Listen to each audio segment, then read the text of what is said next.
بسم اللہ الرحمن الرحیم۔ السلام علیکم، ویلکم ٹو ماہم کہانی۔ پلیز ناول کو لائک کر دیجئے۔ اگر آپ نے ابھی تک چینل کو سبسکرائب نہیں کیا تو سبسکرائب کر دیجئے۔ چلتے ہیں ناول کی طرف۔ ان کی سانسیں اب نارمل ہونے لگی ہیں، ابھی آنکھ بھی کھولی تھی۔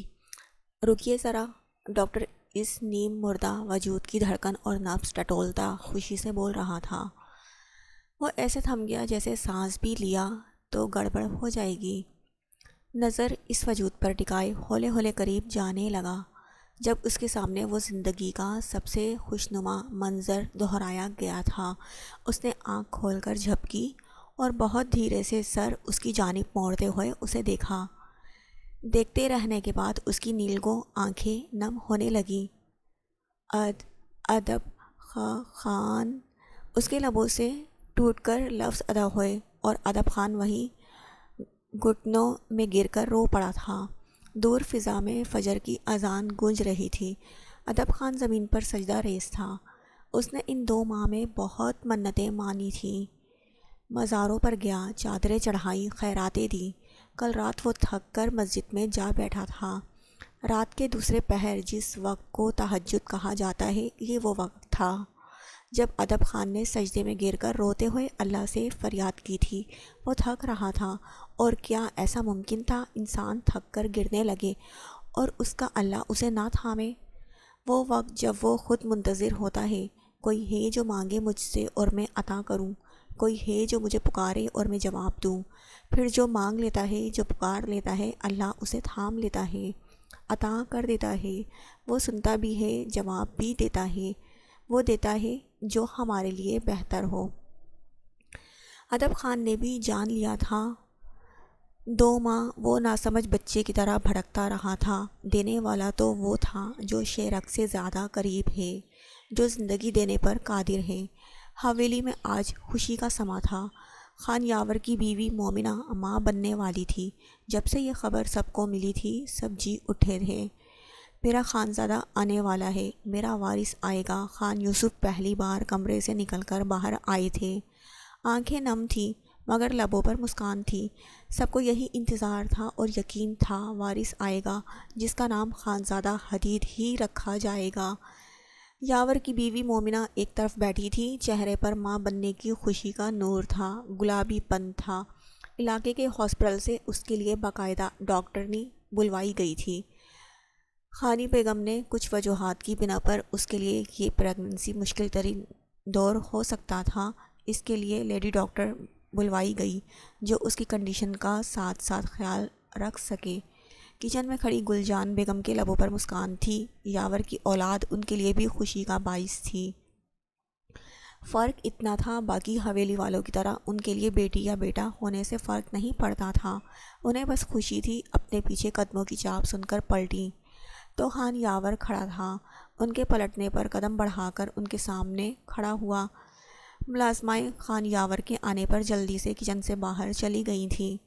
مورے، آپ دادی بننے والی ہیں، میں یہ بات سب سے پہلے آپ کو بتانا چاہتا تھا مگر مومنہ نے، میں جانتا ہوں آپ سے زیادہ خوشی کسی کو نہیں ہوگی، اور سب سے پہلے آپ کا حق تھا یہ جاننے کا۔ وہ آہستگی سے بولتا ان کا دل ٹھنڈا کر گیا۔ ان کے ہاتھ تھام کر عقیدت سے چومتا آنکھوں سے لگائے کھڑا تھا۔ ان کی شرمندگی پر وہ مسکرائیں، اس کی شرمندگی پر وہ مسکرائیں۔ خان یاور، جیسے تم مجھے بتانے آئے ہو میرے لیے اتنا بہت ہے، وہ محبت سے بولی۔ ان کا ظرف بڑا تھا، ان کا دل بھی بڑا تھا۔ یاور کی آنکھیں نم ہوئیں۔ مورے، آپ کے ساتھ جو ناانصافی ہوتی ہے، کاش آپ کے بیٹے بزدل نہ ہوتے، کاش ہم اپنے باپ کے سامنے کھڑے ہو سکتے جیسے خانزادہ کھڑا ہوتا تھا، بیٹا ہونے کا حق ادا کرتا تھا۔ وہ اسے اتنی جلدی نہیں جانا چاہیے تھا، وہ بھیگی آواز میں بول رہا تھا، بہت جلد۔ باقی گل جان جانتی تھی ان کے دونوں بیٹے ان کی وجہ سے کبھی بااعتماد اور دل سے خوش نہیں رہ پائے۔ پہلے خانزادہ سہارا بنا رہتا تھا تو وہ بھی مطمئن تھے، اب وہ نہیں تھا تو بے سکونی ہر طرف پھیلی رہتی تھی۔ میں خوش ہوں، میرے پاس میری اولاد ہے، اللہ نے ہم سے خانزادہ لے لیا، اب اللہ تم سب کو سلامت رکھے۔ ان کی آنکھیں خانزادہ کے ذکر پر نم ہوئیں۔ یہ طے تھا ہر موقع پر وہ انہیں یاد آئے گا، یاد رہے گا۔ جانے والوں پر صبر تو آ جاتا ہے مگر یاد میں باقی رہتے ہیں، بہت تکلیف دیتے ہیں مورے۔ اسی وقت خان داور انہیں پکارتا کچن میں داخل ہوا۔ جوش میں اس کا چہرہ سرخیاں چھلکا رہا تھا۔ گل جان اور یاور چونک گئے۔ مورے، ابھی مومنہ کو چیک کرنے جو ڈاکٹر آئے گی آپ جانتی ہیں وہ کون ہے؟ داور نے یہاں وہاں دیکھتے ہوئے رازداری سے کہا۔ زرکا آ رہی ہے مورے، آپ کی بھانجی زرکا۔ داور کے بتانے پر ان کی آنکھیں جھلملائیں۔ ایک عرصے بعد اپنے میکے سے کسی کو مل رہی تھی وہ۔ زرکا ان کی بھانجی جو ڈاکٹری کے تعلیم کے لیے فورن رہتی تھی، شاید اب آ گئی تھی، اور یقیناً حویلی والے ایک اچھی لیڈی ڈاکٹر کے لیے ہاسپٹل میں کہلوا چکے تھے، جس کی وجہ سے باہر سے پڑھ کر آئی زرکا کا انتخاب کیا گیا ہوگا۔ زرکا کو حویلی والے نہیں جانتے تھے، ورنہ خٹک خاندان کا کوئی فرد ان کی حویلی میں قدم نہیں رکھ سکتا تھا۔ داور اسے پریحان کے کمرے میں بھیجنا۔ اس بچی کی طبیعت بہت خراب ہے، اتنا تو کر سکتے ہو نا بچے؟ گل جان نے دونوں بیٹوں کو منت بھرے لہجے میں کہا۔ انہیں ہمہ وقت پریحان کی فکر رہتی تھی۔ شاید وہ حویلی کی واحد فرد تھیں جو پریحان کو نہ صرف خانزادہ کی امانت سمجھ رہی تھی، بلکہ امانت سمجھ کر ویسا ہی برتاؤ کر رہی تھی جیسا کسی قیمتی انسان کے ساتھ کیا جاتا ہے۔ آپ فکر مت کریں مورے، اتنا کر سکتے ہیں ہم۔ وہ اس حویلی کی فرد ہے، ہمارے چھوٹے بھائی کی عزت ہے۔ آپ اس کے کمرے میں رہنا، میں زرکا کو بھیج دوں گا وہاں۔ یاور نے مضبوط لہجے میں کہا تو وہ مطمئن ہو گئی۔ داور اور یاور وہاں سے جا چکے تھے۔ پریحان 2 دن سے بخار میں جل رہی تھی۔ وہ جلدی سے کام نپٹا کر سب کا کھانا تیار کرتے ہی پریحان کے لیے گرم یخنی تیار کر کے اس کے کمرے میں لے گئی۔ وہ سرخ چہرہ لیے بستر پر پڑی تھی۔ پریحان، گل جان نے نرمی سے پکارا۔ وہ بھاری ہوتی آنکھیں کھول کر انہیں دیکھنے لگی۔ یہ گرم یخنی پی لو، طاقت ملے گی، انہوں نے ممتا بھری نرمی سے کہا تو پریحان کی آنکھیں بھیگ گئیں۔ آپ جانتی ہیں مورے، جب بھی اللہ سے شکوہ کرنے لگتی ہوں کہ میں اکیلی ہوں، آپ سامنے آ جاتی ہیں۔ وہ ان کے سہارے اٹھ کر بیٹھتی دھیرے سے بولی، اللہ صبر دے گا، یہ وقت گزر ہی جائے گا بچے، غم کی بھی ایک مدت ہوتی ہے، تاعمر انسان ایسا نہیں رہتا۔ گل جان نرمی سے سمجھاتے ہوئے اسے یخنی پلانے لگی۔ خان سوار کے کہنے پر اب گل جان بیگم اچھی سے اچھی خوراک پریحان کو دیتی تھی اور اس کا خیال بھی رکھ رہی تھی۔ خانی بیگم نے اب گل جان یا پریحان پر پابندی لگانا یا نظر رکھنا چھوڑ دی تھی۔ وقت واقعی بدل جاتا ہے، کوئی کب تک ظلم کرے؟ ظالم کب مظلوم کے صبر سے نہیں جیت سکتا، کبھی مظلوم کے صبر سے نہیں جیت سکتا۔ مورے، آپ ٹھیک ہیں؟ اب کوئی آپ پر تشدد تو نہیں کرتا نا؟ مورے، مجھے آپ کی فکر رہتی ہے، میرے پاس اب آپ کے سوا کوئی نہیں۔ دیکھیں، آنی نے بات کرنا چھوڑ دیا ہے، دوبارہ ملنے بھی نہیں آئی۔ پروا میرے بنا نہیں رہ سکتی تھی، اب اسے میری یاد تک نہیں آتی، وہ سسک رہی تھی۔ اس قید نے اسے تھکا دیا تھا۔ اپنی طبیعت اور بگڑتی حالت سے وہ پریشان تھی۔ گل جان نے بے ساختہ اس کے کمزور نڈھال وجود کو سینے سے لگا لیا۔ وہ جانتی تھیں پریحان کس حال سے گزر رہی ہے۔ جہاں دیدہ تھی، وہ چاہے نہ مانے مگر وہ پہچان چکی تھی، اور یہ بھی کہ یہ وقت کتنا مشکل ہوتا ہے۔ میں ٹھیک ہوں، سردار صاحب اور بڑے خان صاحب میرے خان بابا حاکم کے خلاف ثبوت ڈھونڈ رہے ہیں۔ ان سب کو لگتا ہے خانزادہ کو میرے باپ بھائیوں نے مارا ہے۔ اس بات کا قصہ بھی مجھ پر، مگر یہ بات ادھار رہا، مگر یہ بات جرگہ تک نہیں لے جائے گا کیونکہ کوئی بھی ثبوت ان کے ہاتھ نہیں، گواہی بھی کمزور ہے۔ یہ لوگ خاموش ہیں اور اندر ہی اندر ثبوتوں کی تلاش میں ہیں، جانے کب کیا ہو جائے۔ تمہاری آنی اور بہنیں چاہے رابطہ کم کریں مگر وہ تمہارے اپنے ہیں پریحان۔ تمہاری عدت میں بس 1 ماہ رہ گیا ہے، یہاں سے چلی جانا بچے۔ میں داور اور یاور سے کہوں گی تمہاری مدد کریں، یہاں رہ کر تمہیں کچھ نہیں ملے گا، جیتے جی مر جاؤ گی۔ اسے کسی بچے کی طرح تھپکتے ہوئے نرمی سے سمجھا رہی تھی۔ پریحان نے تیزی سے بھیگتی آنکھیں میچ کر ان کے سینے میں پناہ لی، جیسے ڈرا ہوا بچہ ماں کے حصار میں چھپ رہا ہو، جیسے دھوپ میں کھڑا مسافر چھاؤں کی تلاش میں ہو۔ دروازے پر ہوتی دستک پر دونوں چونکی۔ ایک ملازمہ ڈاکٹر زرکا کو دروازے پر چھوڑ کر جا چکی تھی۔ وہ اندر داخل ہوئی تو گلجان تیزی سے کھڑی ہوتی اس تک پہنچی اور دونوں گلے لگ کر رو پڑیں۔ پریہان خاموشی اور پریشانی سے یہ منظر دیکھ رہی تھی۔ گلجان کافی دیر کھل کر ملنے کے بعد پریہان کی طرف مڑی تھی۔ ان کے ساتھ گرم چادر اوڑھے اسٹائلش شلوار قمیض میں وہ دراز قد نہایت خوبصورت پٹھان لڑکی تھی۔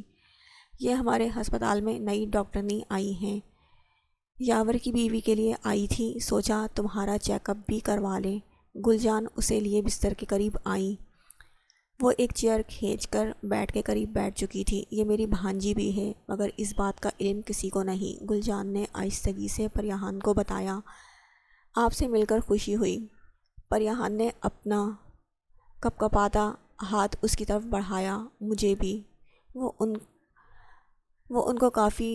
ان کو تو کافی تیز بخار ہے، زرکا نے ہاتھ ملاتے ہوئے چونک کر کہا اور نبض تھام لی۔ زرکا، اس کی حالت کافی روز سے خراب ہے، چکر آتے ہیں اور جی متلاتا ہے، کمزوری بھی ہو رہی ہے۔ گلجان کی بات پر زرکا چونکی۔ یہ حالت جس طرف اشارہ کر رہی تھی وہ متوجہ ہوئی۔ ان کا لباس دیکھیں، ٹھنڈ بڑھ گئی ہے، گرم کپڑے پہنایا کریں، یہ شال بھی زیادہ گرم نہیں، سردی اور کمزوری سے بخار ہوا ہوگا۔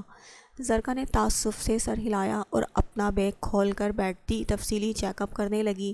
پریہان بیڈ کراؤن سے سر ٹیکے نڈھال سی بیٹھی تھی، سفید سادہ لباس پر سیاہ شال اوڑھے وہ کافی کمزور ہو رہی تھی، چہرے کی رونق اور شادابی کہیں کھو گئی تھی۔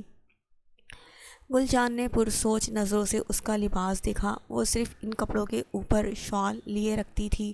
اب موسم کافی سرد ہو چکا تھا، اسے گرم کپڑوں اور سویٹرز کی ضرورت تھی۔ مبارک ہو، تم ماں بننے والی ہو گڑیا، اب اپنا اور اپنے بیبی کا بہت خیال رکھنا، چیک اپ کرنے کے بعد ڈاکٹر زرکا نے مسکرا کر بتایا۔ اس کے مبارک دینے پر وہ خالی خالی نظروں سے اسے دیکھنے لگی۔ عام حالات میں یہ یقیناً خوشی کی خبر ہو سکتی تھی، مگر اب تو سن کر ہی پریہان گمسم سی ہو گئی۔ گلجان اپنا شک یقین میں بدلتا دیکھ کر سمجھ نہیں پائی، خوش ہوں یا اس پر ترس کھائیں۔ میرے خیال میں مسز مومنہ کے ساتھ ان کو بھی ہاسپٹل لے آئیں، یہ ویک ہیں اور ڈپریسڈ بھی۔ اس کنڈیشن میں یہ ڈپریشن ٹھیک نہیں، نقصان ہو سکتا ہے، ان کا پراپر چیک اپ ہونا ضروری ہے، جس کے بعد ان کو پراپر ڈائٹ پلان بنا دوں گی۔ زرکا اور بھی کافی تفصیلات بتا رہی تھی۔ پریہان خلاؤں میں گھور رہی تھی، اسے لگا تھا اس کے اندر زندگی ختم ہو رہی ہے، وہ غلط تھی۔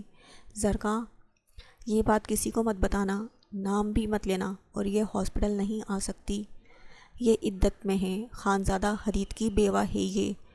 گلجان کے آخری جملے پر زرکا ٹھٹکی۔ خانزادہ حدید کو تو پورا علاقہ جانتا تھا، وہ چھوٹی سی پرکشش لڑکی جو سیاہ شال اوڑھے سر جھکا کر بیٹھی تھی وہ بیوہ تھی۔ اس نے متاسف اور ہمدرد نظر پریہان پر ڈالی تھی۔ مومنہ کے لیے کبھی آؤ تو یہیں ضروری سامان لا دینا، کوئی دوا جو ضروری ہو، بچے اتنی مہربانی کر دو اس لڑکی کے لیے، عدت کے بعد یہاں سے چلی جائے گی، اپنا علاج صحیح سے کروا لے گی۔ گلجان کسی ماں کی طرح اس وقت اس پر چھاؤں بن گئی تھی۔ پریہان جیسے وہاں تھی اسے سمجھ نہیں آ رہا تھا، خوش ہو یا روئے۔ مجھے تم سے اپنا وارث چاہیے، حدید کا جملہ ضرب مسلسل کی طرح کان میں گونج رہا تھا۔ اس کا جی چاہا چیخ چیخ کر بتائے، کون جانے یہ سن کر وہ لوٹ آئے، کتنی عجیب بات تھی، وہ ایک مر جانے والے کے پلٹ آنے کا سوچ رہی تھی۔ اس نے سر جھٹکا، اپنے آپ پر ترس آیا تھا۔ ڈاکٹر زرکا مزید کچھ ضروری باتیں گلجان سے ڈسکس کرتی وہاں سے جا چکی تھی۔ گلجان نے زرشے کی موٹی شال اور گرم جرسی لا کر پریہان کو پہنا دی تھی۔ مسز شائستہ گھر آ چکی تھی، طبیعت کافی سنبھل گئی تھی۔ موسیٰ نے لاکھ ہدایت دی تھی، ڈاکٹرز نے ڈسچارج کر دیا تھا، مگر احتیاط کا کہا تھا۔ پوروا کالج جانے لگی تھی، موسیٰ کا ڈرائیور آ کر اسے لے جاتا اور چھوڑ جاتا۔ اس بات پر مسٹر وقار نے جتنا ہو سکا ہنگامہ کیا تھا، مگر سنوائی نہ ہوئی تو خاموش ہو گئے۔ یہ معمول کا ہی دن تھا۔ وقار صاحب اب مسز شائستہ سے کم بات کرتے تھے، مگر رویہ بہتر کر لیا تھا۔ خیال رکھتے تھے اور میڈیسن بھی وقت پر دے رہے تھے۔ پوروا کالج کے بعد کوچنگ سینٹر گئی ہوئی تھی۔ شام کا وقت ہو رہا تھا۔ مسٹر وقار نے کمرے میں جھانک کر ان کے سونے کی تسلی کی اور آہستگی سے دروازہ بند کرتے باہر نکلے۔ پیچھے کافی دیر سے سوئی مسز شائستہ کال آنے پر جاگ چکی تھی۔ پریہان کی کال تھی، اتنے دن بعد خود وہ کال کر رہی تھی۔ انہوں نے جلدی سے کال اٹینڈ کی۔ پریہان، کیسی ہو میری جان؟ سب خیریت ہے وہاں؟ اپنی آنی کی پریشان آواز پر وہ کچھ دیر چپ رہی۔ وہ جانتی تھی وہ رو رہی ہیں۔ اس کی آنکھیں بھر آئیں۔ میں ٹھیک ہوں۔ کیا آپ مجھے بھول گئی آنی؟ کیا آپ نے مجھے بھی مرا ہوا سمجھ لیا آنی؟ وہ بات کرتے کرتے رو پڑی تھی۔ ضبط کرنا بہت مشکل ہوتا ہے جب آپ کسی بہت اپنے سے بات کر رہے ہوں۔ ان کا دل اس کی تسلیوں پر بیٹھ سا گیا تھا، اس کی سسکیوں پر بیٹھ سا گیا تھا۔ اس نے اتنی سی عمر میں بیوگی کا پہاڑ جیسا غم دیکھ لیا تھا۔ وہ کس حال میں ہو سکتی تھی وہ اچھے سے جانتی تھی۔ نہیں پریہان، ایسا نہیں ہے، میری طبیعت کچھ ٹھیک نہیں تھی۔ کمزور آواز میں وہ بے ساختہ صفائی دینے لگی تو پریہان چپ سی ہو گئی۔ آواز پر اب غور کیا تو کافی کمزوری محسوس ہو رہی تھی۔ آنی، آپ کو کیا ہوا ہے؟ وہ گھبرا گئی۔ آنی نے اس کے لہجے کی تکلیف دل پر محسوس کی تھی۔ اب بالکل ٹھیک ہوں۔ پریہان، وہاں سب ٹھیک ہے؟ وہ پھر سے سوال دہرا رہی تھی۔ کیسی بے بسی تھی وہ، اب اسے اپنے پاس بھی نہیں بلا پا رہی تھی۔ جانے وہ وہاں کس حال میں ہوگی۔ ٹھیک ہوں، میں عدت میں ہوں، ورنہ آپ کے پاس ضرور آتی۔ اپنا خیال رکھیے گا آنی۔ وہ لفظوں کی جوڑ توڑ میں لگی تھی۔ اس کا لہجہ بھیگا ہوا تھا۔ کس ضبط سے بول رہی تھی؟ وہ کہنا چاہتی تھی اکیلی ہوں، مگر یہ کہنا آسان نہیں تھا۔ وہ کال بند کر گئی۔ مسز شائستہ کا رنگ زرد سا پڑنے لگا۔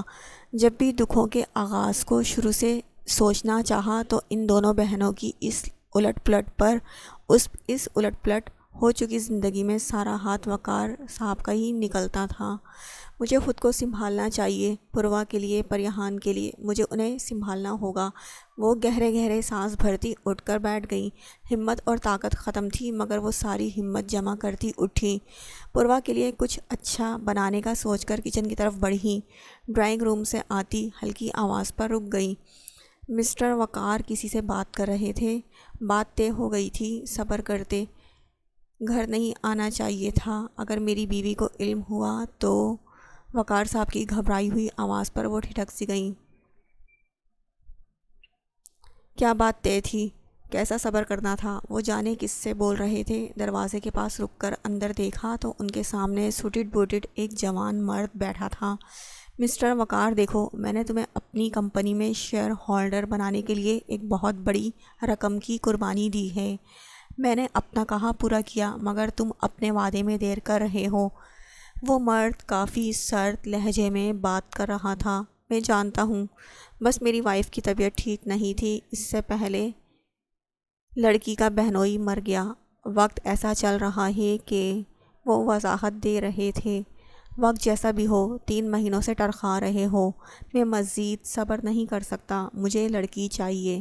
چاہو تو باقاعدہ نکاح کر دو اس کا میرے ساتھ۔ لڑکی مجھے اب چاہیے، ورنہ تمہیں میرا پائی لوٹانا ہوگا۔ within 3 days۔ سرد آواز مسز شائستہ کے کانوں میں سیسا بن کر اتری تھی۔ کوئی شک نہیں رہا تھا وہاں پوروا کی بات ہو رہی تھی۔ میں کچھ کرتا ہوں، نکاح کرنا اتنا آسان نہیں ہے۔ اب اس کی سرپرستی اس کے بہنوئی کے بھائی کر رہے ہیں۔ مسئلہ کھڑا ہو جائے گا۔ کالج کے بعد کبھی موقع ملے تو پہنچا دوں گا، نکاح وہیں خود کروا دوں گا۔ میں بھی تو سرپرست ہوں اس کا۔ مسٹر وقار تیزی سے بول رہے تھے۔ مسز شائستہ سختہ زدہ کھڑی تھی۔ ان کے سینے میں شدید تکلیف کی لہر اٹھی تھی۔ ان کا سانس لینا مشکل ہو رہا تھا۔ وہ سہارے سے چلتی کمرے میں پہنچی۔ گھبراہٹ کے مارے اس سرد موسم میں بھی ان کا وجود پسینہ پسینہ ہو رہا تھا۔ وہ پریہان کو سہارا دینا چاہتی تھی اور یہاں جو ان کی ذمہ داری تھی، جو ان کے سہارے یہاں موجود تھی، وہ اسے نہیں بچا پا رہی تھی۔ انہیں لگا تھا وہ اپنے لالچ میں پوروا کا لالچی لوگوں میں جلد رشتہ نہ کر دیں۔ وہ تو بس اس خوف میں مبتلا تھی اور یہاں باقاعدہ سودا ہو رہا تھا۔ وہ مرد جا چکا تھا۔ وقار صاحب پریشان سے لاؤنج میں اکیلے بیٹھے تھے، اگلا لائحہ عمل طے کر رہے تھے۔ جب پوروا گھر پہنچی تو اس کی آنی ہوش و حواس سے بیگانہ تھی۔